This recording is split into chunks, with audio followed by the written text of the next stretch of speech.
حافظوا على الصلوات والصلاة الوسطى وقوموا لله قانتين۔ تمام نمازوں کی پابندی کرو، خصوصاً درمیانی نماز کی، اور اللہ کے سامنے ادب سے قیام کرو۔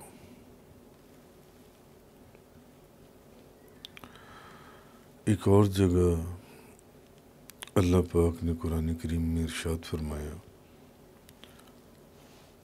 یا ایھا الذین آمنوا لا تلہکم اموالکم ولا اولادکم عن ذکر اللہ ومن یفعل ذلک فاولئک ھم الخاسرون۔ اے ایمان والو، تمہارے مال اور تمہاری اولاد تمہیں اللہ کی یاد سے غافل نہ کر دیں۔ اے ایمان والو، تمہارے مال اور تمہاری اولاد کہیں تمہیں اللہ کی یاد سے غافل نہ کر دیں۔ تو جنہوں نے ایسا کیا وہی لوگ نقصان اٹھانے والے ہیں۔ اچھا، اب حافظوا علی الصلوات والصلاة الوسطی، تمام نمازوں کی پابندی کرو، خصوصاً درمیانی نماز کی۔ اب نماز کی حفاظت کے معنی یہ ہیں کہ نماز کو اس کی مستحب وقت کے اندر پڑھا جائے۔ یہ نماز کی حفاظت کی آسان معنی ہے، اور کوشش یہ کی جائے کہ نماز کے اندر کسی قسم کا ثواب اور نقصان واقع نہ ہو۔ ایسی نماز پڑھی جائے، ایسی نماز۔ اور درمیانی نماز کی تو خصوصاً پابندی کرو، درمیانی نماز کی۔ حافظ جلال الدین سیوطی بیان کرتی ہیں، امام بخاری، امام مسلم، امام نسائی اور حضرت ابو ایوب رضی اللہ تعالیٰ عنہ سے روایت کرتی ہیں کہ ایک شخص نے نبی کریم صلی اللہ علیہ وسلم کے پاس آ کر عرض کیا کہ مجھے کوئی ایسا عمل بتائیے یا رسول اللہ، مجھے کوئی ایسا عمل بتائیں جو مجھے جنت کے قریب کر دے اور دوزخ سے دور کر دے۔ وہ بھی کیا وقت تھا جب لوگ کیسے پیارے سوالات کیا کرتے تھے۔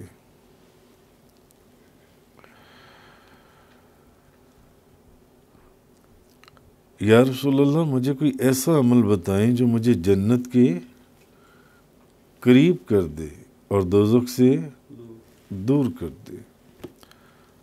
آپ نے فرمایا، اللہ کی عبادت کرو، نمبر 1، اس کے ساتھ شریک نہ کرو، نمبر 2، نماز قائم کرو،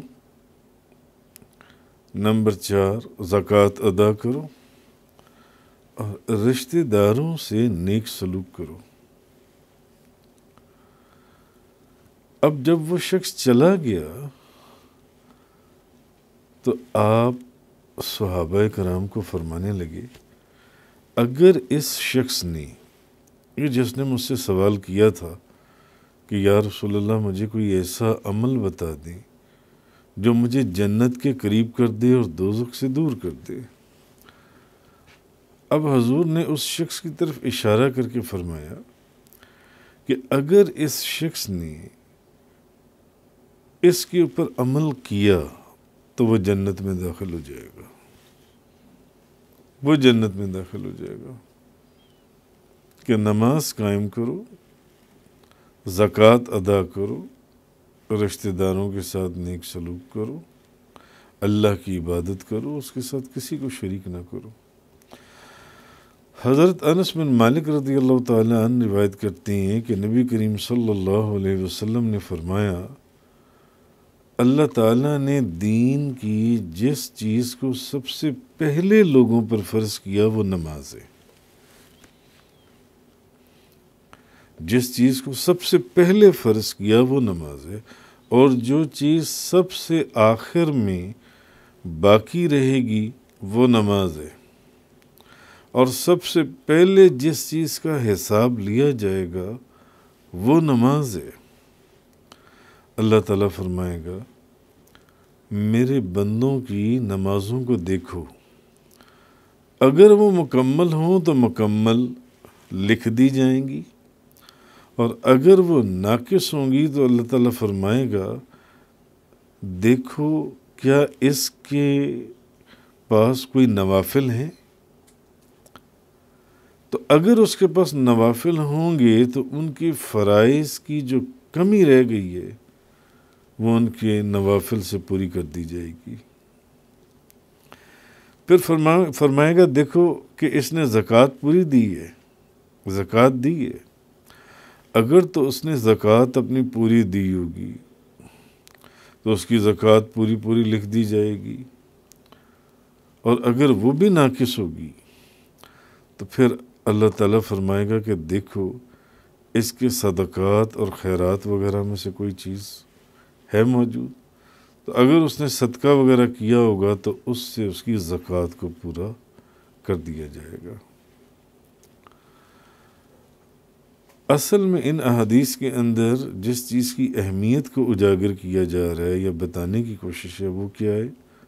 نماز۔ کیونکہ حکم یہ ہو رہا ہے کہ نماز کی حفاظت کرو، نماز کی حفاظت کرو، اور اسپیشلی درمیانی نماز کی، اس کی حفاظت کرو۔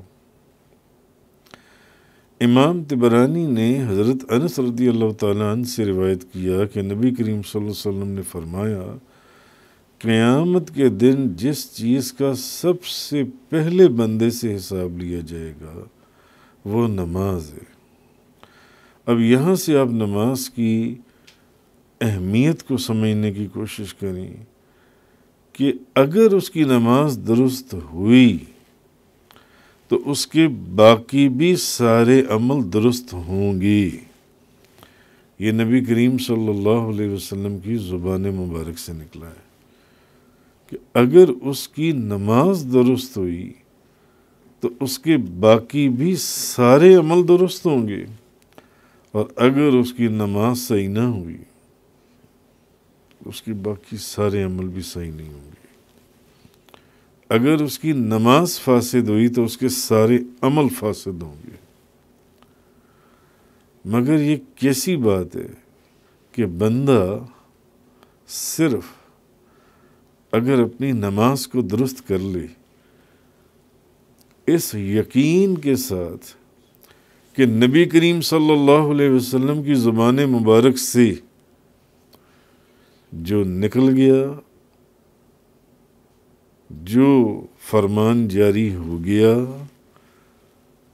اس کے اوپر یقین کامل کے ساتھ کہ میں صرف اپنی نماز کو درست کر لوں،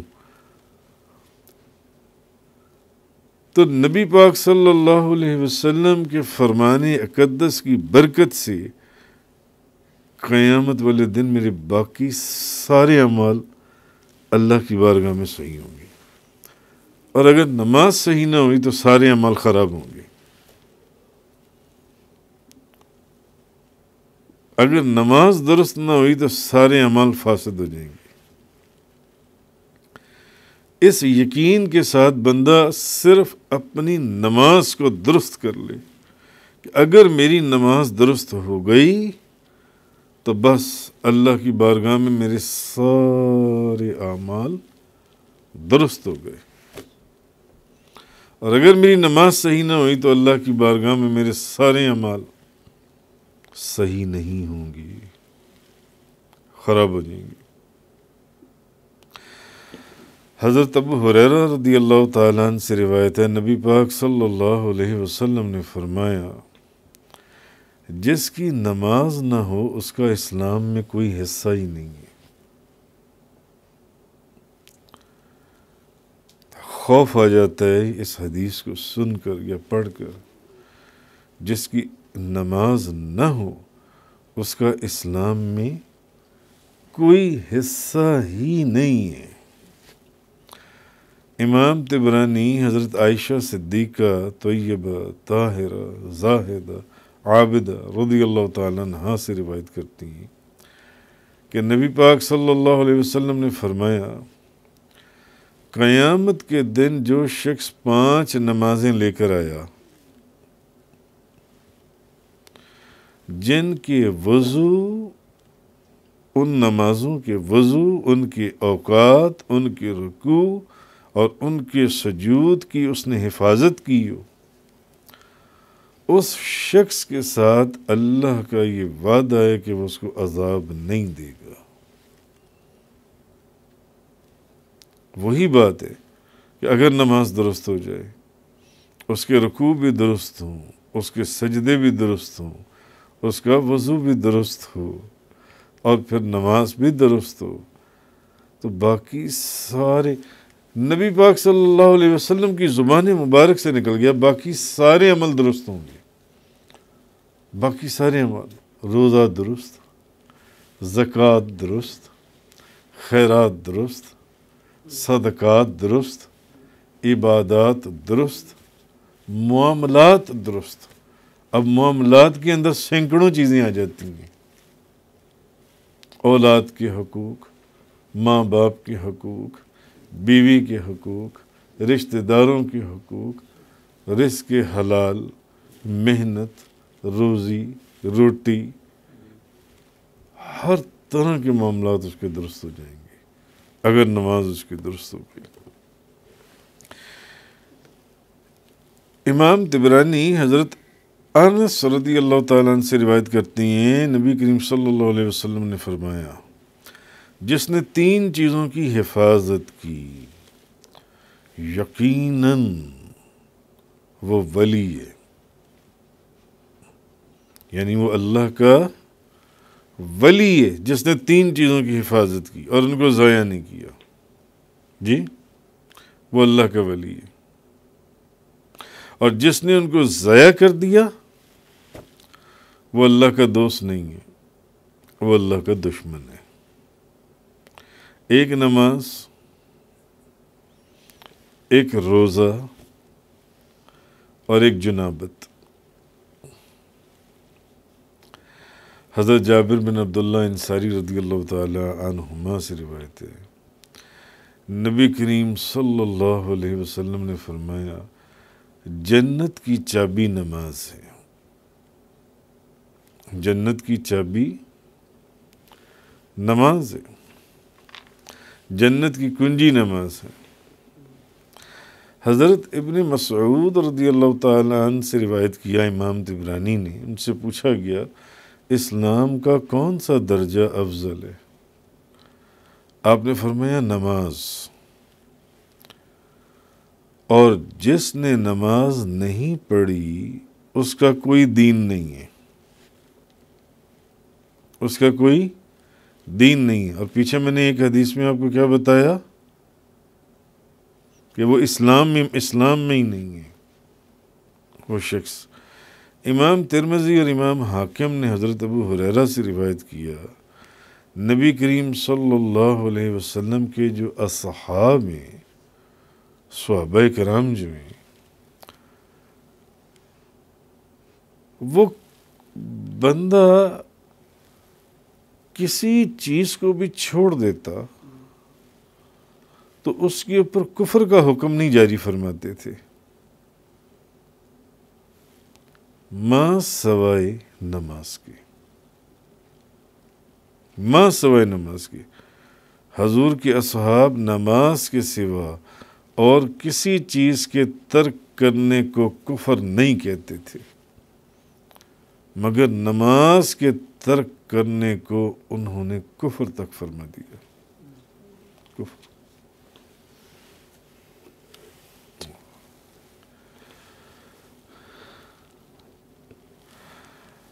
امام طبرانی حضرت ابن عباس رضی اللہ تعالیٰ عنہما سے روایت کرتی ہیں کہ جب ان کی آنکھوں میں تکلیف ہو گئی تو ان سے کہا گیا کہ ہم آپ کا علاج کرتے ہیں، مگر آپ چند دن کے لیے نماز چھوڑ دیں۔ اپنا اپنا علاج ہوتا ہے، آپ چند دن کے لیے نماز چھوڑ دیں۔ حضرت ابن عباس نے فرمایا نہیں، رسول کریم صلی اللہ علیہ وسلم نے فرمایا جس شخص نے نماز چھوڑ دی، جس شخص نے نماز چھوڑ دی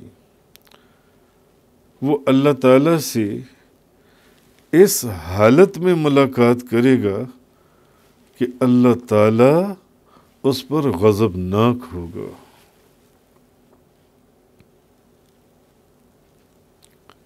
جس شخص نے نماز چھوڑی، اب یہ کس نے کہا؟ حضرت ابن عباس کو، جب انہوں نے کہا کہ ہم آپ کی آنکھوں کا علاج کرتے ہیں مگر چند دن کے لیے نماز چھوڑ دیں، تو انہوں نے فرمایا نہیں، میں نے رسول کریم صلی اللہ علیہ وسلم سے سنا ہے کہ جس شخص نے نماز چھوڑ دی وہ اللہ سے اس حالت میں ملے گا کہ اللہ تعالیٰ اس پر غضبناک ہوگا، غضبناک۔ اور حضرت بریدہ رضی اللہ تعالیٰ عنہ سے روایت، نبی پاک صلی اللہ علیہ وسلم نے فرمایا بارش کے دن نماز جلدی پڑھ لو، کیونکہ جس نے نماز کو ترک کیا کہیں رہ نہ جائے۔ جس نے نماز کو ترک کیا، امام اصبہانی نے اس کو روایت کیا، جس نے نماز کو ترک کیا اس نے کفر کیا، اس نے کفر کیا۔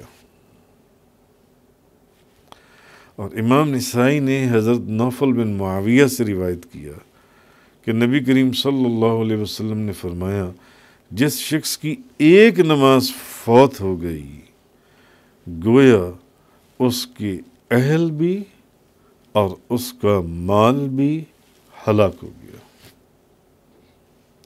جس شخص کی ایک نماز قضا ہو گئی، ایک نماز۔ تو یہ جو اللہ تبارک و تعالیٰ نے اس آیہ کریمہ کے اندر حافظوا علی الصلوات والصلاۃ الوسطیٰ،